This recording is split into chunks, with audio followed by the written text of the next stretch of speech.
ग्लानिर्भवति भारत अभ्युत्थानाय धर्मस्य तदात्मानं सृजाम्यहम् परित्राणाय साधूना विनाशाय च दुष्कृता धर्म संस्थापनार्थाय संभवामि युगे युगे संभवामि युगे युगे संभवामि युगे युगे। जेव्हा जेव्हा धर्मावर ग्लानी येईल, जेव्हा जेव्हा अधर्म वाढेल, तेव्हा तेव्हा सज्जनांच्या रक्षणासाठी, दुष्टांच्या संहारासाठी आणि धर्माची स्थापना करण्यासाठी मी युगानुयुगे जन्म घेईन। अशीच काहीशी परिस्थिती जेव्हा या महाराष्ट्रात निर्माण झाली, 1-2 वर्षे नाही तर 350 वर्ष हा महाराष्ट्र अंधारात होता आणि हाच अंधकार दूर करण्यासाठी एका युग पुरुषाने जन्म घेतला। याच युग पुरुषाच्या पराक्रमाची, शौर्याची आणि स्वराज्य स्थापनेची लहानशी गाथा वर्ग 9वी आपल्या समोर सादर करीत आहे।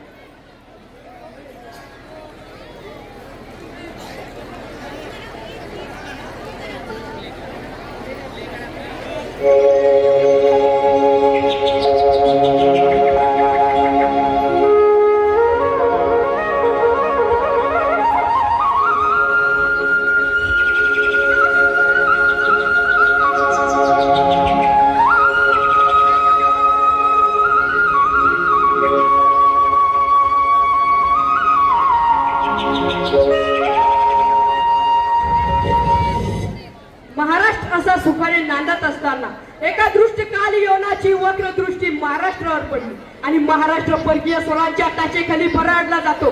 अपमान, जुलूम, जबरदस्ती, अन्याय, अत्याचार, मंदिरांची तोडफोड, स्त्रियांची धनधान्यांची लुटालूट थांबत नव्हती।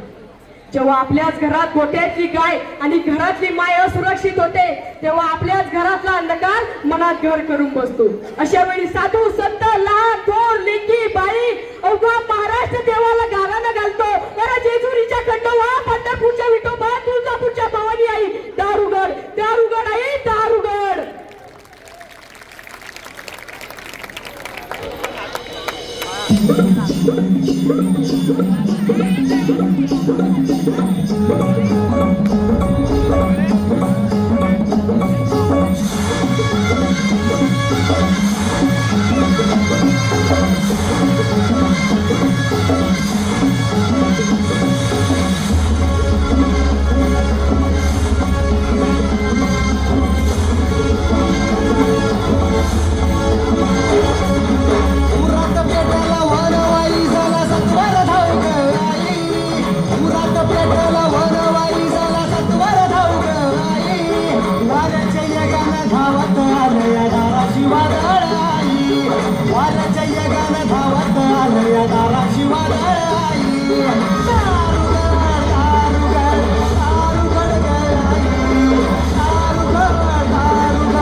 शेवटी देवानं गारानं ऐकलं।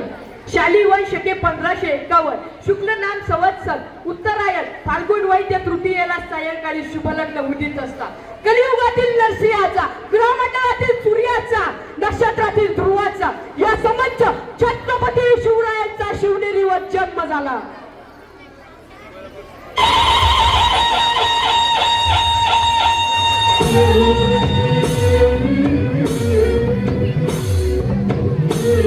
जोरदार ताली उठवा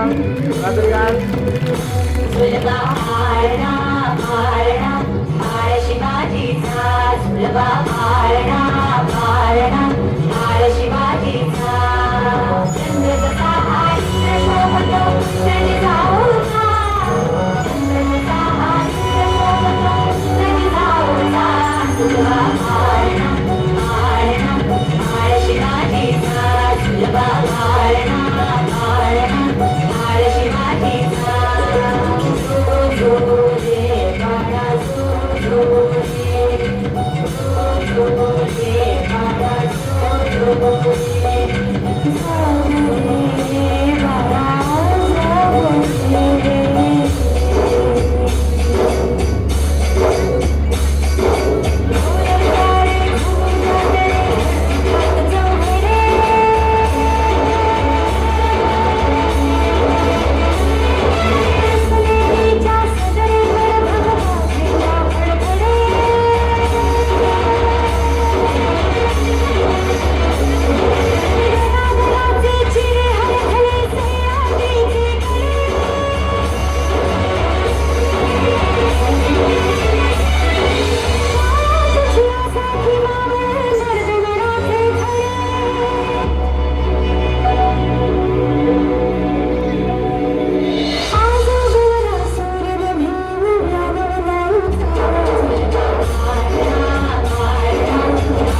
बालवयापासूनच शिवबांना मासाहेब जिजाऊंनी रामायण महाभारताच्या गोष्टी सांगायला सुरुवात केली, ज्यामधून धर्म अधर्म सत्य असत्य न्याय अन्याय यातील फरक शिवबांना समजू लागला. तसेच शस्त्रास्त्र या शिक्षणासाठी शहाजी राजांनी दादोजी कोंडदेव, रघुनाथ पंत, शामराज पंत अशा अनेक कर्तबगार माणसांची नेमणूक केली. या कर्तबगार माणसाच्या नेतृत्वाखाली शिवराय बालवयापासूनच घडू लागले, वाढू लागले.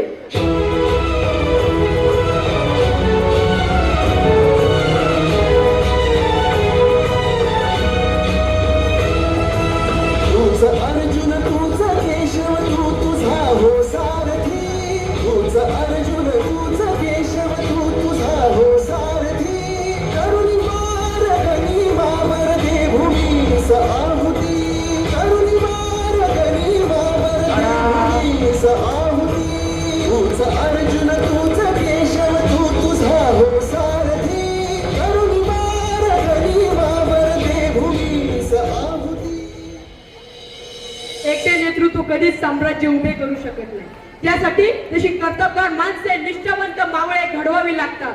असे सवंगडी शिवबांनी त्या वयापासूनच पारखायला सुरुवात केली.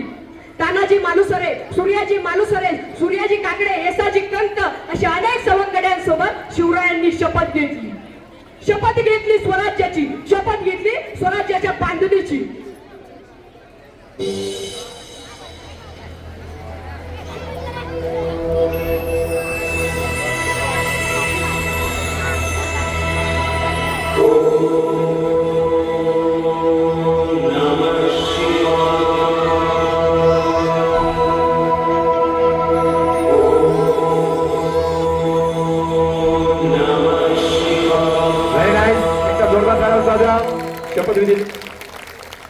आम्ही मराठे यवनांची पीडा नष्ट करण्यासाठी हिंदवी स्वराज्य स्थापन करीत आहोत. यवनांची पीडा नष्ट करण्यासाठी हिंदवी स्वराज्य स्थापन करीत आहोत. राष्ट्रभावनेने संघटन करून देशावरील परकीयांचे आक्रमण नष्ट करीत आहोत. देशावरील परकीयांचे आक्रमण नष्ट करीत आहोत. स्वकीय व परकीय शत्रूंचे उच्चाटन करण्यासाठी उच्चाटन करण्यासाठी स्वराज्य स्थापन करीत आहोत. स्वराज्य स्थापन करीत आहोत. यात तू आम्हास यश द्यावे. यात तू आम्हास यश द्यावे. हे राज्य व्हावे. हे राज्य व्हावे. ही तर श्रींची इच्छा. ही तर श्रींची इच्छा. समोर शपथ घेतली आणि स्वराज्याची घोडदौड सुरू झाली. पुढे तोरणा किल्ला घेऊन स्वराज्याचे तोरण बांधले. पुढे मुरुंब देवाचा डोंगर, कुवारीगड, सुभान मंगळ, शिरवळचा किल्ला आणि 12 मावळ स्वतंत्र झाले. पुढे राजांनी पराक्रमाने जावळी देखील घेतली. सर्वत्र फक्त विजयच विजय दिसू लागला. अशा या वाढत्या हिंदवी स्वराज्यावर पुढे संकट आले, ते म्हणजे अफजल खान. हॅलो, थोडं रस्ता द्यायचा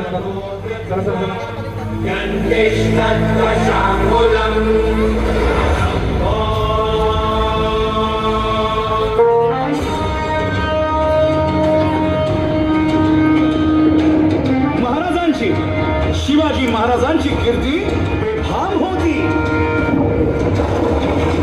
महाराजांची कीर्ती बेफाम, भल्या भल्यांना फुटला घाम. याला कोण घालील यस्सेने दरबारी कुस्ती बेगम.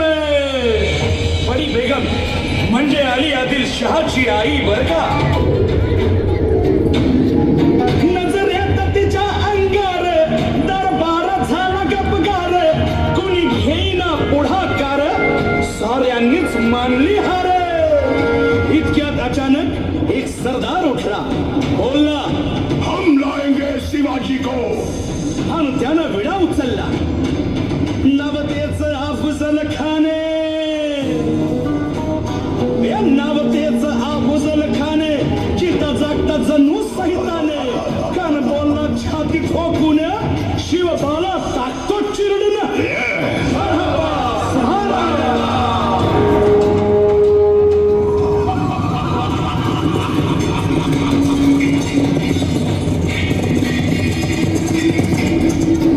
आता शिवबाचं काय खरं. इंग्रज जो तो हेच बोलू लागला. महाराज, आपला जीव मोलाचा आहे. खानाचं सैन्य अफाट आहे. त्याच्यासमोर आपला टिकाव लागणं अवघड आहे. काही दिवसांसाठी आपण कुठेतरी अज्ञातस्थळी निघून जाऊ. काय म्हणालात रायबा? मासाहेब, आम्हाला आमच्या जीवाची पर्वा नाही. राजांचा जीव वाचणं गरजेचं आहे. रायबा, शिवबा केवळ आमचा पुत्र नाही तर अवघ्या मराठी जनांचा स्वाभिमान आहे. या मातेने आपला पुत्र गमावला तरी 72, परंतु भ्याडपणे पळून जाऊन या मराठी मुलखाचा स्वाभिमान गमावता कामा नये. अशा वाघिणीचा त्यो छावा. बाळासाहेब आपला पुत्र अभिमान विजय टिळा लावूनच परत अशा वाघिणीचा त्यो छावा. तथास्तु. त्यांनी मला कसा ठेचावा, डोक्यात नेहमी कावा. कान डावलं तुला सय्यद बंडा त्याच्या संगतीला, सय्यद बंडा त्याच्या संगतीला, शिवबाच्या संगती महाला. राजाला पाहून खान म्हणतो कसा, आओ आओ शिवाजी, आओ हमारे गले लग जाओ. खानाला राजाला आलिंगन दिलं आणि दगा केला. खान अभिमान मान्या, खान अभिमान. कट्यारीचा वाद त्यानं केला, कट्यारीचा वाद त्यानं केला. खरं खरं आवाज झाला, खरं खरं आवाज झाला. चिलखत होतंय अंगाला, चिलखत होतंय अंगाला. खानाचा वार फुका गेला, खान गडबडला. इतक्यात महाराजानं पोटामंदी पिचवा ठेकेला, पोटामंदी पिचवा ठेकेला. वाघेनं खाचा मारा केला, वाघेनं खाचा मारा केला. तरा पडलं पोटाला, तडा गेला खानाचा कोटा. भाई रे छत्रपती शिवाजी महाराज की. पुढे हिंदवी स्वराज्य वाढू लागले. सर्वत्र फक्त विजयच विजय दिसू लागला. अशा या वाढत्या हिंदवी स्वराज्यावर पुढे संकट आले, ते म्हणजे सिद्धी जोहरचे. सिद्धीने सुमारे 4 महिन्यांपेक्षा जास्त पगाराला वेढा घातला आणि या वेड्यातून महाराजांना मुक्त करण्यासाठी बाजी प्रभू, शिवा काशीद आणि अशा अनेक पांडवांनी पराक्रमाची शिकस्त केली.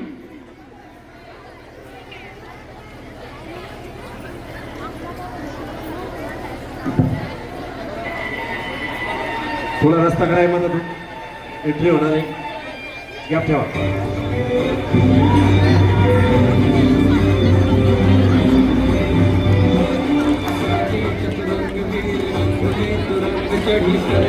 शिवाजी जंग जीतन चलत है, रोशन घनत नाद विहद नगारन के, नद नद नद के वरन के रनक है.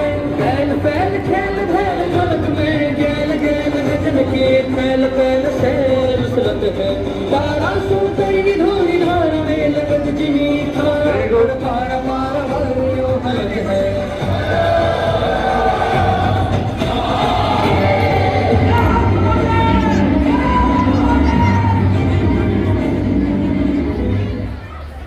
पांडवांनी पराक्रमाची शिकस्त केली आणि निष्ठेची व त्यागाची अवधी करत महाराजांची अवधी घेतली.